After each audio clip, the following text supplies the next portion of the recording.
پاکستان میں کوئی شخص، کوئی فرد، کوئی جماعت ایسی نہیں ہے جو کشمیریوں کی آزادی کی حامی نہ ہو.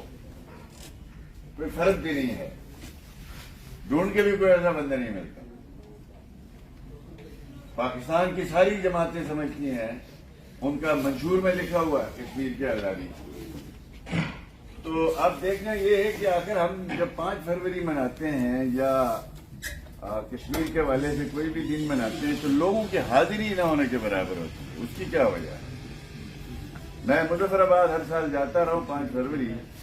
وہاں پہ افسوس سے کہنا پڑتا ہے کہ ہمارے 5 فروری میں اسکولوں کے بچوں کو بلایا جاتا ہے سرکاری طور پر. یہ حالت ہے. دعوے جذبے ہمارے بڑے ہیں، نعرے ہمارے بہت بڑے ہیں. اب قرآن مجید میں تو اللہ رب العزت نے آپ سے یہی کہا ہے، یہ حکم ہے اور یہ آزمودہ ہے کہ علامہ اقبال نے جس کا ترجمہ اسی طرح سے کیا، خدا نے آج تک اس قوم کی حالت نہیں بدلی، نہ ہو جس کو خیال اپنے حالت آپ بدلے. اب آپ دیکھیں تو مختصر یہ ہے کہ مجھے تھوڑا بہت ٹریک ٹو کانفرنسز میں جانے کا اتفاق ہوا، ہندوستان، جموں کشمیر، سری نگر. تو ویسے حضرت تفنن چونکہ آپ سب بور ہو گئے ہیں اور بڑی جو ہے وہ تفصیلی گفتگو سن کے، تو سری نگر سٹیزن فورم نے ہمارے جو میرے ساتھ جو لطیف اکبر صاحب بھی تھے، کافی سارے صاحب بھی تھے، تو اس باقی سی گفتگو کر رہا تھا مذہب کی بنیاد پہ. کشمیر ہمارا ہے، مسلمان ہیں ہم لوگ سنا رہا تھا. تو تقریر ختم کر کے میں نیچے بیٹھا. ہاں میں نے اس میں ایک بات یہ بھی کی، چلو تھوڑا مزاح ہو جائے اس کے حوالے سے سمجھنے کے لیے. تو مجھے تیسرا دن تھا سری نگر میں. ہمارا گلگت میں علاقہ ہے کشروٹ، جس کے بارے میں کہا جاتا ہے یہ کشمیری ہیں، یہ سری نگر سے آئے. تو ہمیں آج تک کوئی تاریخ نہیں ملتی ہے. اب یہ شمس میر صاحب ہیں، یہ تو ان کے والد صاحب آئے ہیں سری نگر سے. ہمارے والدین جو آئے ہیں، تیسری چوتھی پیڑھی آئی ہے، پتہ نہیں چل رہا ہے کہ کہاں سے ہے، کس طرح سے. تو میں اس سفر میں معلوم کرنا چاہ رہا تھا. 3 دن کشمیر میں رہ کے مجھے اندازہ ہو گیا واقعی ہم سری نگر سے گئے ہیں. تو میں وہ اسٹیج پہ تقریر کرتے ہوئے عرض کر رہا تھا، میں نے کہا جی ہمیں یقین ہو گیا ہم بھی سری نگر سے گئے. پہلے ہمیں یقین نہیں تھا. تو بٹ صاحب بیٹھے ہوئے تھے سامنے، عبدالغنی بٹ صاحب، پروفیسر صاحب. انہوں نے کہا کیسے یقین ہے؟ میں نے کہا ایسے کہ مجھے کشروٹ میں بھی کوئی جو ہے کارکن نہیں ملتا، سارے ہی صدر ملتے ہیں، اور سری نگر میں بھی مجھے سارے ہی صدر مل رہے ہیں، کوئی کارکن یہاں نظر نہیں آتا. تو وہ حضرت تفنن نے عرض کرتا ہوں کافی ہنسی مذاق بھی ہوا. تو ایک چیز تو یہ ہے کہ ہم کشمیریوں کا آپس میں اتفاق ہے کہ ہمارا آپس میں اتفاق نہیں ہوگا. یہ ہماری آزادی کے راستے میں سب سے بڑی بات ہے. ہم میں سے ہر ایک نے اپنی 1.5 انچ کی مسجد بنائی. کیا اتنا بڑا ادھر وہ قربانیاں دے رہے ہیں، کیا حال ہے. ہم بیان کرتے ہیں 70,000 لوگ شہید ہو گئے. ہم کیا کر رہے ہیں؟ آپ ہر ایک نے اپنی 1.5 انچ کی ہم نے مسجد بنائی ہوئی ہے، اور ایشو کو اتنا سینسٹیو بنا دیا کہ خاص طور پر ہماری اسٹیبلشمنٹ نے، ان جرنیلوں نے جس نے 40 سال اس ملک میں اقتدار سنبھالا، اور انہوں نے کبھی جہاد کو پروموٹ کرنے کے لیے ٹھیکہ لیا، کبھی جہاد کو سرے سے ختم کرنے کے لیے جو ہے دنیا سے جو ہے مدد دی. آج ان کا ذکر نہیں ہوتا. سب ہم لگے ہوتے ہیں وہ غریب پالیٹیشین جو 2-2.5 سال کے لیے آ جاتا ہے، پراکسی جو ہے وہ عارضی حکومتوں کے لیے. ان کی تو ہم جو ہے وہ سب کے سب ہم تیار ہیں. ہم پاکستان میں اگر کوئی شخص ڈکٹیٹر ہو اس کے خلاف بول نہیں سکتے ہیں، تو ہم کیا مودی کے سامنے مودی کے خلاف بات کر سکتے ہیں؟ یہ ہمارا حال ہے. افسوس سے کہنا پڑتا ہے. اب یہاں صورتحال یہ کہ جو ہماری سو کال اسٹیبلشمنٹ جو ہے تھی، جو اپنے آپ کو کہتے ہیں اے پولیٹیکل ہو گئے ہیں، بڑی اچھی بات. ہم سول سپریمیسی پہ یقین رکھتے ہیں، اچھی بات. ہم جو ہے اس ملک میں جو ہے وہ سویلین پالیسیز بنائیں گے، ہم امپلیمنٹ کریں، بڑی اچھی بات. اب کشمیر کے ایشو کے حوالے سے کوئی تھرڈ بندہ گفتگو کرتا ہے یا کوئی تیسری سوچ لے کے آتا ہے، اس کو غدار کہا جاتا ہے. مجھے بتائیں کیسے ریاست پالیسی بنائے گی؟